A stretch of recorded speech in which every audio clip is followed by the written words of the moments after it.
नमस्कार, शंखनाद न्यूज चॅनलच्या बातमीपत्रात आपल्या सगळ्यांचं स्वागत आहे। सुरुवातीला पाहणार आहोत मुख्य बातम्या। अधिसंख्य कर्मचारी 21 डिसेंबर 2019 आणि 14 डिसेंबर 2022च्या शासन निर्णयाचा लाभ क्षेत्रीय अधिकारी देत नसल्याने आफ्रोहचे प्रदेशाध्यक्ष शिवानंद सहरकर, प्रदेश सरचिटणीस रुपेश पाल, नागपूर महिला आघाडीच्या करुणा लिखर यांनी 10 नोव्हेंबरपासून संविधान चौकात आमरण उपोषणाला सुरुवात केली आहे। 21 डिसेंबर 2019ला शासनादेश निर्गमित करून नियमित सेवेत असणाऱ्या हजारो कर्मचाऱ्यांच्या सेवा तात्पुरत्या अधिसंख्य पदावर वर्ग केल्या आहेत। महाराष्ट्रामध्ये अनुसूचित जमातीची एकूण 45 लोकसंख्या आहे। 45 जमातीची लोकसंख्या आहे। त्यामध्ये आज तागायत 1976ची घटना दुरुस्ती झाल्यानंतर 12 जमाती ह्या खऱ्या आणि 33 जमाती ह्या बोगस आहेत असं भासवण्याचं काम विधान भवनामध्ये 25 आमदार आणि लोकसभेमध्ये 4 खासदार जे अनुसूचित क्षेत्रातून निवडून आलेले ते करत आहेत। 33 जमातीच्या कर्मचाऱ्यांकडे समूहाकडे ओरिजिनल अस्सल जात प्रमाणपत्र असताना त्यांचे जात प्रमाणपत्र हा समूह नोकरीत येऊ नये, राजकारणात येऊ नये म्हणून षड्यंत्र रचून या 25 आमदारांनी दबाव तंत्राचा वापर करून जात पडताळणी समितीवर दबाव आणला आणि जात प्रमाणपत्र तपासणी समितीनं लबाडीनं फसवणुकीनं या महाराष्ट्रातल्या 33 अन्यायग्रस्त कर्मचाऱ्यांचे जात प्रमाणपत्र अवैध केलेत आणि अवैध केल्यानंतर त्यांना महाराष्ट्रामध्ये बदनाम करण्यासाठी बोगस हे सिम्बॉल वापरण्याचं काम त्यांनी केलं। दरम्यानच्या काळामध्ये सुप्रीम कोर्टामध्ये जगदीश बहिराचा निकाल आला, जो जगदीश बहिराचा निकाल 6 जुलै 2017ला घोषित झाला। जर सुप्रीम कोर्टाचा निर्णय हा सर्वमान्य असेल तर देशामध्ये लागू झाला पाहिजे होता, महाराष्ट्रामध्ये लागू झाला पाहिजे होता आणि सगळ्या जमातीच्या समूहाला लागू झाला पाहिजे होता। परंतु या 25 आमदारांनी 4 खासदारांनी नेहमीप्रमाणे षड्यंत्र रचून त्यावेळच्या महाविकास आघाडी सरकारवर दबाव आणून विशिष्ट जमातीमध्ये म्हणजे 33 अन्यायग्रस्त जमातीचे जे कर्मचारी आहे त्यांना नोकरीवरून काढायचं, त्यांचे संसार उद्ध्वस्त करायचे, त्यांची वसुली लावायची असं षड्यंत्र करून त्यांना अधिसंख्य पदावर वर्ग करण्याचं कट कारस्थान रचलं आणि 21 डिसेंबर 2019ला अधिसंख्य पदाचा GR काढून 25 वर्ष 30 वर्षे सेवा झालेल्या कर्मचाऱ्यांना 11 महिन्याच्या कंत्राटी पद्धतीवर महाराष्ट्र गव्हर्नमेंटनं वर्ग केलं। त्यानंतर भुजबळ समिती त्यांनी नेमली। भुजबळ समितीचे अध्यक्ष नामदार छगनजी भुजबळ साहेब होते। त्यांना आम्ही वारंवार विनंत्या केल्या, आमची वस्तुस्थिती सांगितली काही अस्सल जात प्रमाणपत्र आणि कनिष्ठ दर्जाची जात प्रमाणपत्र तपासणी समिती आहे, यांनी हे अशा प्रकारचं कारस्थान केलेलं आहे। परंतु भुजबळ साहेबसुद्धा हे आमच्या विरोधात निघालेत। भुजबळ साहेबांनी पूर्णपणे जो अहवाल होता तो विरोधात दिला आणि म्हणून भुजबळ साहेबांनासुद्धा आम्ही इशारा दिला 2024च्या निवडणुकीमध्ये तुमचा हिशोब पण आम्ही चुकता करू। दरम्यानच्या काळात आम्ही आंदोलनं केलीत आणि आंदोलनाचा परिपाक म्हणून 14 डिसेंबर 2012 याच संविधान चौकामध्ये 26 सप्टेंबर ते 3 ऑक्टोबर 2022मध्ये आमरण उपोषण झालं आणि एकाच वेळी आम्ही महाराष्ट्रामध्ये 28 जिल्ह्यामध्ये आंदोलन केलं होतं आणि अनेक कर्मचारी अत्यंत हवालदिल झाले होते। दरम्यान सत्ता बदलली आणि सत्तेमध्ये भाजप सरकार, शिंदे सरकार आलं आणि त्या दरम्यान फडणवीस साहेबांनी याची दखल घेतली आणि या संविधान चौकामध्ये येऊन नामदार देवेंद्रजी फडणवीसांनी 14/12चा GR निर्गमित केला। परंतु या दळभद्री लोकांनी या शासनावरसुद्धा नामदार विजयकुमार गावितांनी दबाव आणला, यांना तुम्ही कोणते बेनिफिट देऊ नका म्हणून दबाव आणला। पण फडणवीस साहेबांनी दिलेला शब्द पाळला आणि आपल्याला 14/12/22चा GR दिला। पण तिथे विरोध झाल्यामुळं तांत्रिक खंड देण्यात आला आणि तांत्रिक खंडामुळे महाराष्ट्रातल्या ह्या अन्यायग्रस्त कर्मचाऱ्यांना आज वेतनवाढ नाही। काही कर्मचारी पेन्शनर झालेत, सेवानिवृत्त झालेत, त्यांची पेन्शनची गणनासुद्धा 2019च्या शासन आदेशाप्रमाणे करण्यात आली आणि अशा प्रकारचा अन्याय होत असताना अन्यायाची परिसीमा झाल्यामुळं आम्ही आंदोलनाचं पुन्हा हत्यार उपसलं आणि आमची मागणी एकच आहे. 21 डिसेंबर 2019च्या शासन आदेशामध्ये मुद्दा क्रमांक 4.2मध्ये शिक्षण विभाग असेल, सहकार खातं असेल, तंत्रशिक्षण असेल, उच्च शिक्षणामध्ये असेल, विद्यापीठ असेल, त्यामध्ये राहिलेल्या कर्मचाऱ्यांना सेवेत घ्या. ज्यांना आता आमची तर करुणा भानुश्री म्हणून एक लेडीज आहे, 1 वर्षाला जे सेवेत घेतलं पण 1 वर्षापासून त्यांना पगार नाही, अशा कर्मचाऱ्यांना वेतन द्या. आणि यासाठी अप्रोचे ऑर्गनायझेशन फॉर राईट्स ऑफ ह्युमनचे राज्याध्यक्ष शिवानंदजी सारकर, महासचिव रुपेशजी पाल, एक सेवा समाप्त कर्मचारी शिक्षण विभागाचे उदामजी बारापत्रे आणि ज्यांना वर्षभरापासून लहान लहान मुलांचं संगोपन करण्याकरता या सरकारनं वेतन दिलं नाही, त्या वेतन न मिळाल्या करुणाताई भानुशे या उपोषणाला बसल्यात. आमची सरकारकडे आपल्या माध्यमातून विनंती आहे तर हा प्रश्न तुम्ही सोडवा, पण आम्हाला आणि विरोधी गटातले जे 22 आमदार आहे, 25 आमदार आहेत, त्यातले 14 आमदार बोगस आहेत, कारण ते आमच्या लोकसंख्येच्या आधार निवडून आलेले आहेत. त्यातले 2 खासदार बोगस आहे, कारण ते आमच्या लोकसंख्येच्या याच्यावर निवडून आलेले आहेत. त्यांनी जर आम्हाला न्याय देत नसेल तर आमची लोकसंख्या वगळा, विधानसभाचे मतदारसंघ आहे ते रोटेशन पद्धतीने टाका. आणि आजपर्यंत 40 वर्षात आमच्या लोकसंख्येच्या भरोशावर जो हजारो कोटीचा निधी आला, तो हजारो कोटीच्या निधीची कॅगच्या मार्फत, वेगवेगळ्या यंत्रणांच्या मार्फत, CBIच्या मार्फत, सगळ्या यंत्रणांच्या मार्फत तुम्ही चौकशी करा. ही मागणी आम्ही रेटणार आहोत. 6,500 कोटीचा भ्रष्टाचार आदिवासी विकास विभागात झाला, ज्याच्यामध्ये आमच्या लोकसंख्येचे पैसे आलेले आहेत, तेही यांनी भ्रष्ट मार्गाने खाल्लेले आहेत आणि याची आम्ही दखल घेतलेली आहे. त्याचबरोबर काँग्रेसचे विरोधी पक्षनेते, विधानभवनातले विरोधी पक्षनेते विजय वडेट्टीवार साहेबांनी एक वक्तव्य केलं. त्या वक्तव्याचा निषेध करत असताना मी एवढंच म्हणेल, वडेट्टीवार साहेब, आपण काँग्रेस पक्षाचे आहात, काँग्रेस पक्षाचे ध्येयधोरणं फार वेगळे आहेत, पण तुम्ही विरोधाच्या सुरामध्ये सूर मिळवून अधिसंख्य पदाचा हिशोब चुकता करू. आमचं सरकार आल्यानंतर, काँग्रेसचं सरकार आल्यानंतर अधिसंख्य पदावर फडणवीस साहेबांनी घेतलं. अधिसंख्य पदाच्या कर्मचाऱ्यांना लाभ देण्याचं धोरण फडणवीस सरकारने घेतलं. असं असताना तुम्ही आमच्या लोकांना जर विरोध करत असाल तर तुमचा हिशोब आम्ही चुकता करू आणि महाराष्ट्रातल्या ह्या 14 आमदारांचा सुद्धा हिशोब चुकता करू, अशी पुढची धोरणं आम्ही आखू. आणि त्याकरता तुमच्या दारात, सगळ्या आमदारांच्या दारात, महाराष्ट्रभरातल्या खासदारांच्या दारात आमचे प्रतिनिधी जातील, आमचे जिल्हाध्यक्ष जातील आणि हिशोब द्या आंदोलन करतील. हिशोब तुम्ही काय मागता, हिशोब 40 वर्षाचा आम्ही मागू आणि तुमच्या दारात मागू, अशी भूमिका घेऊन येत्या हिवाळी अधिवेशनाला 19 तारखेला आम्ही त्याप्रती एक हिशोब द्या जागर मोर्चाचं ऐलान करणार आहोत. त्याबाबतचं धोरण ठरलेलं आहे. Organisation for rights of human अफ्रो महाराष्ट्र एक कर्मचारी संगठन है. इस कर्मचारी संगठन के ओर से 10 नवंबर से यहाँ संविधान चौक में मैं अफ्रो संगठन का राज्याध्यक्ष शिवानंद साहरकर, हमारे महासचिव रुपेश पाल, हमारी बहन करुणा लिखार और ये सेवा समाप्त कर्मचारी जो है ये बारापत्रे, हम यहाँ 4 लोग अनशन पे बैठे हुए हैं.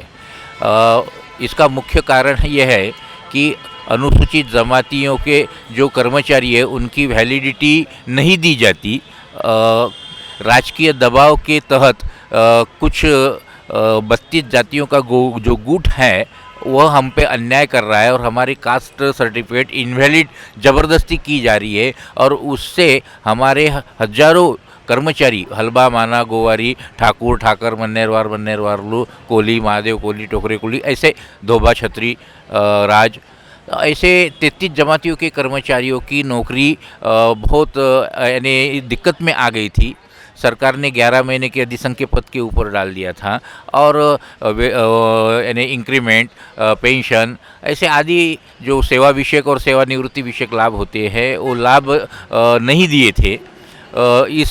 इसलिए अफ्रो संगठन की तरफ से पूरे महाराष्ट्र में राज्यव्यापी हमने अनशन किया था.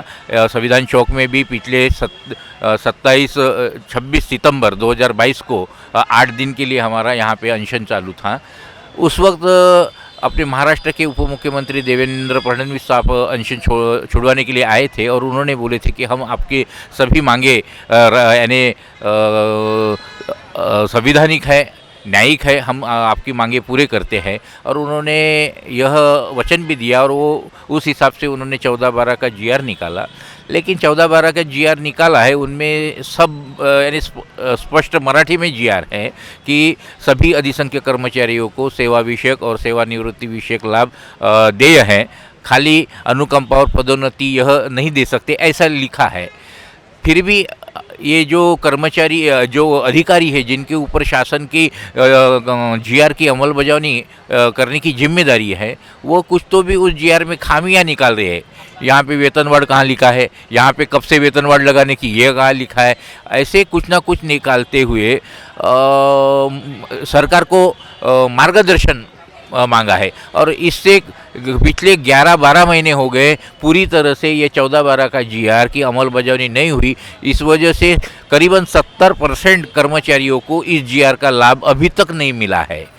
तो यह लाभ मिलना चाहिए। इस GR का जो एक डायरेक्शन है, क्लियर डायरेक्शन, सरकार ने जल्द से जल्द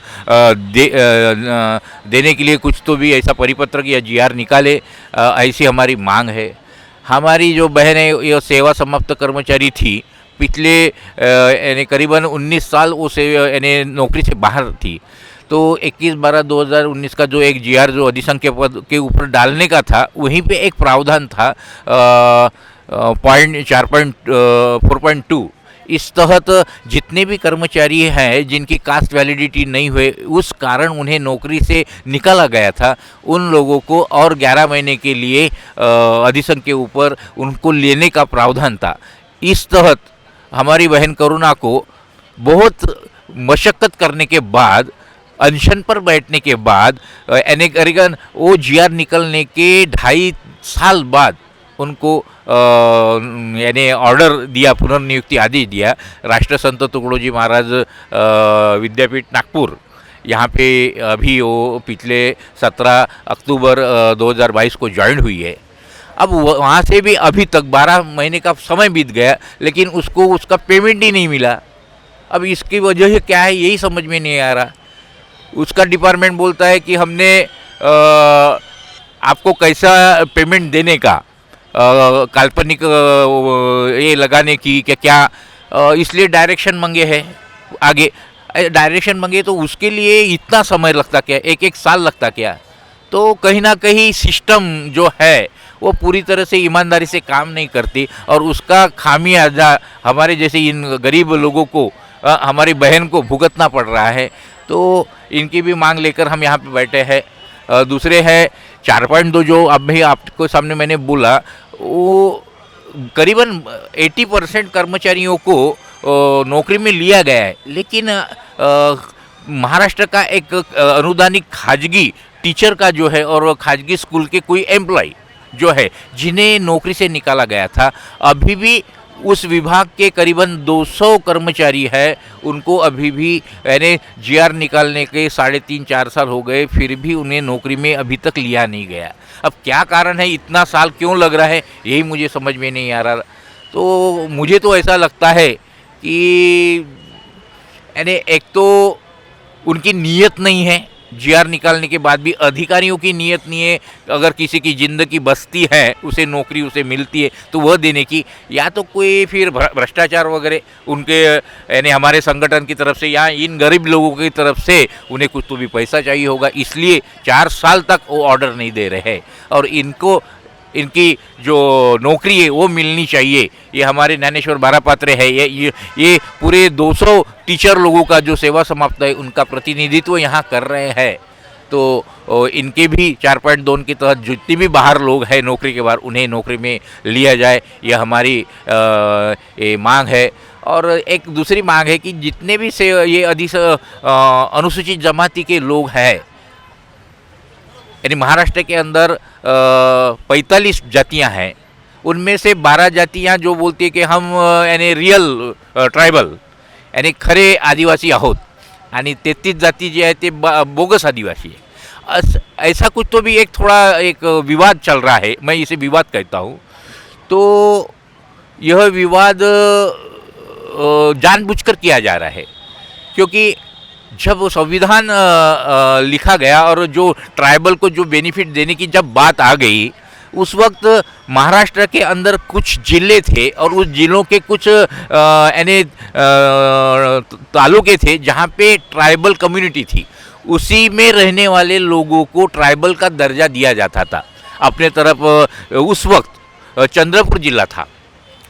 चंद्रपुर जिला में जो अहेरी, भामरागढ़ वगैरह एरिया आता है, धानोरा, ये सब ट्राइबल एरिया करके है। अभी तो वह गढ़चिरौली जिला करके कहलाता है। तो यहाँ पे रहने वाले लोगों को यानी आदिवासी का दर्जा था। वहाँ पे गढ़चिरौली या चंद्रपुर जिले के वहाँ पे रहने वाला हमारा जो कोई आदिवासी बांधव है, उसका एक आधा भाई अगर दूसरी जगह रहने के लिए जाता है जो नॉन ट्राइबल एरिया है, जैसे कि उसे अगर नौकरी लगती है और वो मुंबई में अगर रहता है, तो वो ट्राइबल नहीं कहलाएगा, ऐसा कुछ प्रावधान था। यानी गढ़चिरौली जिले में रहने वाला एक भाई वो ट्राइबल और उसका ही दूसरा भाई अगर वो जगह छोड़ के अगर दूसरी तरफ जाता है तो वो ट्राइबल नहीं, ऐसा कुछ यानी विचित्र ऐसा अलग कुछ रूल था। और ये जो बात थी वो बहुत ही अन्यायकारक बात थी पूरे लोगों के लिए। और हमारे नागपुर के ही हालबा समाज के खासदार स्वर्गीय राम हेड़व साहब को ये बात ध्यान में आई और उन्होंने संसद में आवाज़ उठाई उस वक्त। और तत्कालीन जो प्राइम मिनिस्टर थी स्वर्गीय इंदिरा गांधी, उनको ये बात कह के और पूरे सांसद की एक मीटिंग बुला के उन्होंने यह बात उनके यानी उन्हें समझाई कि यह अगर क्षेत्र बंधन इसे कहते हैं, यह क्षेत्र बंधन अगर हट जाता है तो महाराष्ट्र में नहीं तो पूरे इंडिया में जितनी भी ट्राइबल है उनको इसका फ़ायदा होगा। और 108/1976 का जो कायदा कहलाता जाता है क्षेत्र बंधन का कायदा, वो हटाया गया। और तब से पूरे महाराष्ट्र में कहीं पे भी अगर ट्राइबल का व्यक्ति रहता है तो उसे आदिवासी का दर्जा यानी कास्ट सर्टिफिकेट, उसके बेनिफिट्स, एजुकेशन में बेनिफिट, नौकरी में बेनिफिट, पॉलिटिकल में बेनिफिट, यानी सभी तरह जो ट्राइबल के बेनिफिट है वह दिए जाने चाहिए। लेकिन ट्राइबल डिपार्टमेंट में जो तथाकथित यानी रियल आदिवासी जो को कहलाते हैं, उन्होंने और एक प्लान किया कि इन 33 जातियों को जो क्षेत्र बंधन के बाहर रहते हैं उन्हें ये आदिवासी के फायदे नहीं मिलने चाहिए। जो 7% का जो है कोटा जो रिजर्वेशन का है वो सब अपने को ही मिलना चाहिए, इसलिए वो प्लान किया गया। और जो 1976 का जो क्षेत्र बंधन कायदा है वो महाराष्ट्र में लागू किया नहीं गया। अगर वो लागू किया जाता तो किसी को भी कास्ट सर्टिफिकेट अगर मांगनी है तो उसे 1950 के पहले के जो ये है पुरावे वो मांगने की जरूरत नहीं थी। उस कायदा में लिखा है कि 1976 का जो कायदा है उसका अगर इम्प्लीमेंट करते हैं तो उसके बाद के ही रहवासी के पुरावे चाहिए या जो भी एविडेंस है कास्ट के संदर्भ में 1976 के बाद के चाहिए। और हमारी यही मांग है सरकार से कि 1976 का जो क्षेत्र बंधन का कायदा वो है वो समझे, अपने ट्राइबल डिपार्टमेंट को समझाइए और वो उसका इम्प्लीमेंट पूरे महाराष्ट्र में अभी कीजिए। यह हमारी और एक मांग है। और दूसरी एक और मांग है कि महाराष्ट्र में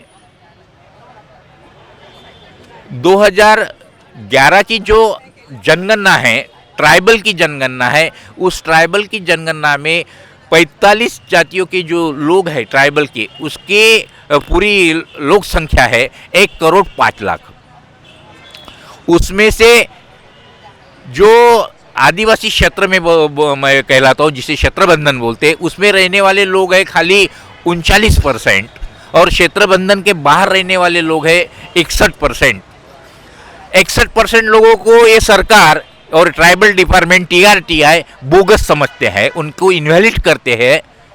अगर हम बोगस है तो हमको उस ट्राइबल की जो यादी है 1,05,00,000 की जो जनसंख्या है उससे हमारी जनसंख्या बाहर की जाए।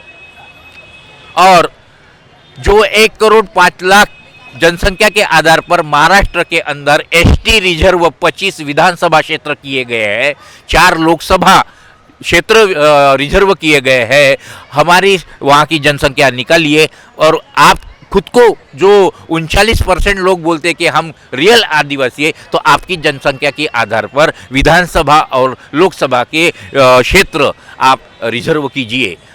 इस हिसाब से अगर देखा जाता है तो 25 विधानसभा क्षेत्र से 11 ही विधानसभा क्षेत्र उनके रह जाते हैं, 14 विधानसभा क्षेत्र खुले हो जाते हैं, 4 लोकसभा क्षेत्र जो है वहाँ से 2 खुले हो जाते हैं और 2 ही रह जाते हैं। यह हमारी मांग है कि एक तो हमें आदिवासी का दर्जा दीजिए, नहीं तो हमारी जो जनसंख्या है 61% जनसंख्या वो वहाँ से निकाल लिया जाए और आप अपना जो है विधानसभा लोकसभा के रिजर्व कीजिए। सेंट्रल से जो 9.5% आदिवासी के विकास के लिए जो फंड आता है, करोड़ों का फंड आता है, वह फंड खाली अपनी जनसंख्या के आधारे बुलाइए, मंगाइए और अभी तक जो फंड लिया गया है उसका हिसाब दीजिए। ये भी हमारी मांग है। अभी के ट्राइबल मिनिस्टर जो है विजय गावित साहब, इन्होंने पिछले सरकार में 2005 से लेकर 9 तक वो ट्राइबल मिनिस्टर थे। उस वक्त महाराष्ट्र में ट्राइबल विभाग में एक घोटाला बहुत बड़ा हुआ है, 6500 करोड़ का घोटाला। आदिवासी मिनिस्टर थे वो उनके वक्त। ये मैं नहीं कर रहा, ये घोटाले के ऊपर चौकसी करने के लिए न्यायमूर्ति गायकवाड़ समिति ये गठित की हुई थी और उन्होंने महाराष्ट्र शासन को यह अहवाल दिया है और इस आधार पे 100 कुछ तो भी अधिकारियों की चौकसी है चालू है और उनमें वो दोषी पाए गए। अगर वो अधिकारी दोषी है तो मेरा ख्याल है कि उस डिपार्टमेंट का जो मिनिस्टर है वो भी दोषी है। तो महाराष्ट्र गवर्नमेंट ने अभी भी उनको ट्राइबल मिनिस्ट्री दी है, तो सबसे पहले उनकी मिनिस्ट्री वहाँ से निकाली जाए और वह गायकवाड़ समिति का जो अहवाल है वो अहवाल संसद यानी सदन में रखा जाए और लोगों को बताया जाए कि क्या हुआ है और जो भी दोषी है, चाहे वो मंत्री क्यों ना हो, चाहे कोई भी अधिकारी क्यों ना हो, उन्हें जेल में डाला जाए। यह भी मेरी मांग है। जय अफ्रो, जय अफ्रो, जय अफ्रो। मैं करुणा लिखार।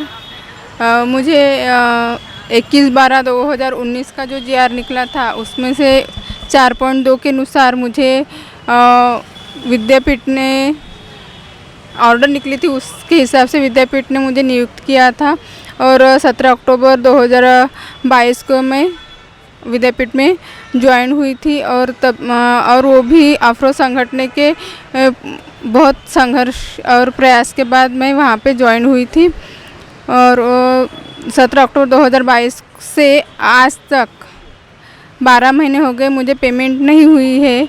इसलिए मैं अफ्रो संगठन के साथ यहाँ पर अनशन पर बैठी हूँ और जब तक मेरी पेमेंट नहीं मिलती है तब तक मैं अफ्रो संगठन के साथ ही रहूँगी और मैं अपना संघर्ष जारी रखूँगी।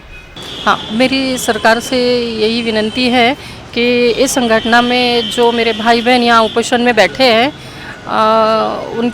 उनकी मांगों पर ध्यानपूर्वक मतलब विचार किया जाए और कुछ अच्छा सा निर्णय उनके लिए लिया जाए करके, बस मेरी यही विनती है सरकार से। अखिल भारतीय आदिवासी मन्नेवार समाज का राष्ट्रीय अध्यक्ष होने के नाते मैं इस आमरण उपोषण के लिए संपूर्ण भारत और नागपुर ज़िले की ओर से इस आमरण उपोषण को मेरा और हमारे समाज का समर्थन है तथा ये आमरण अनशन के इस पर मैं ये बोलना चाहता हूँ कि यदि हमारी मांगें पूरी नहीं होती है तो क्यों ना हमने इस 24 के मतदान का बहिष्कार करना चाहिए।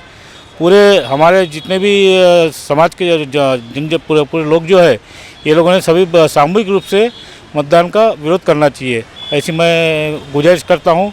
ये आमरण उपोषण के ऑर्गेनाइज़र श्री पाल सर और शिवानंद सहारकर जी से धन्यवाद। शासनाचा पुढील निर्णय येईपर्यंत बहुतांश कर्मचाऱ्यांची वार्षिक वेतनवाढ, सेवानिवृत्त कर्मचाऱ्यांचे सेवानिवृत्ती वेतन आणि इतर लाभ स्थगित करण्यात आले आहेत. शासनाने सेवा समाप्त कर्मचाऱ्यांना 11 महिन्यांच्या या अधिसंख्य पदावर घेण्याचे आदेश दिले होते. मात्र शासन या अधिसंख्य कर्मचाऱ्यांच्या बाबतीत कुठलाही निर्णय घेत नसल्यामुळे कर्मचारी आर्थिक संकटात सापडलाय. त्यामुळे या कर्मचाऱ्यांना आता आंदोलनाची दिशा निवडावी लागली आहे. या कर्मचाऱ्यांच्या मागण्या पूर्ण होत नाहीये तोपर्यंत आमरण उपोषण सुरू राहणार आहे, अशा प्रकारची भूमिका अधिसंख्य कर्मचाऱ्यांनी घेतली आहे. कॅमेरामन सचिनसह सनी भोंगाडे, शंखनाद न्यूज, नागपूर. तर हे होतं आजचं बातमीपत्र. पुन्हा भेटूयात पुढच्या बातमीपत्रात. नमस्कार. क्या हुआ बहू? माँ, पाइल्स की बहुत तकलीफ हो रही है। तो तुम गुदरोग सर्जन के पास क्यों नहीं गई? देखो, जैसे हार्ट के लिए हार्ट स्पेशलिस्ट, ब्रेन के लिए ब्रेन स्पेशलिस्ट, तो पाइल्स के लिए पाइल स्पेशलिस्ट क्यों नहीं? स्त्री हो या पुरुष, टॉयलेट में तकलीफ केवल पाइल्स ही नहीं, और भी कई प्रकार के गुदरोग तथा कैंसर भी हो सकता है। इसीलिए इसकी प्रत्यक्ष जांच जरूरी है। ठीक है माँ, पर जांच के लिए हम जाएंगे कहाँ? वही काले आयुर्वेदिक पाइल्स हॉस्पिटल में। लेकिन माँ, प्रेगनेंसी में पाइल्स की दवाइयाँ? प्रेगनेंसी में आयुर्वेदिक दवाइयाँ सुरक्षित होती है। जनहित में जारी काले आयुर्वेदिक पाइल्स हॉस्पिटल, औषधि चिकित्सा तथा सर्जरी ट्रीटमेंट उपलब्ध। हमारा पता उमरेड रोड, दिघौरी बस स्टॉप के पास, नागपुर। अधिक जानकारी के लिए वेबसाइट पर जाएं kalepileshhospital.com।